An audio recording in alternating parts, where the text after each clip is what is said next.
I bought an old house in a small village, but something isn't right here. When I bought the house, I thought I'd found a bargain. It sat alone at the edge of a small village, surrounded by fields and a weathered fence. The ad said it had been damaged in a fire, but the price was too good.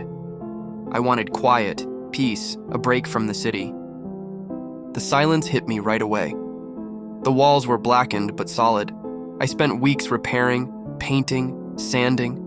When it rained, I still smelled faint burnt wood, like the house remembered. The neighbors were polite.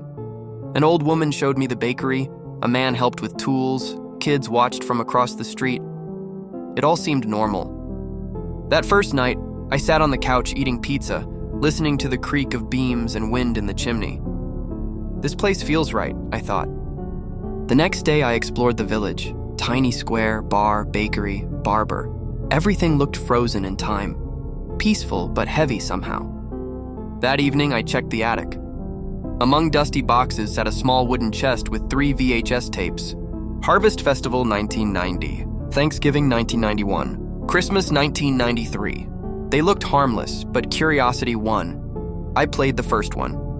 Grainy footage showed the same village decades ago, people laughing, dancing, eating. Then came a knock. An elderly woman smiled politely. "Everything all right?" "Yeah," I said. "I'm Mrs. Miller across the street." She left, but her look lingered too long. A few nights later, I played the second tape. Same faces, only now they stood motionless, staring at the camera. Silent. I stopped the tape, heart racing. At 3 a.m., I saw movement outside. Dozens of people in the yards, all staring straight up at the sky, still as statues. By morning, everything looked normal again, but their smiles lingered just a second too long. I told Mrs. Miller what I'd seen. She sighed. "You shouldn't have bought that house." She told me about the night of the look. Once a month, the whole village gathered to stare at the sky. No one slept. No one turned away. The man who'd lived in my house refused. Days later, it burned down. No body was found. She whispered, "If they think you're like him, run, quietly." After that, people avoided me. Then footsteps creaked through my hallway. I caught a shadow slipping out the back door. The next morning, Mrs. Miller looked from her window and shook her head.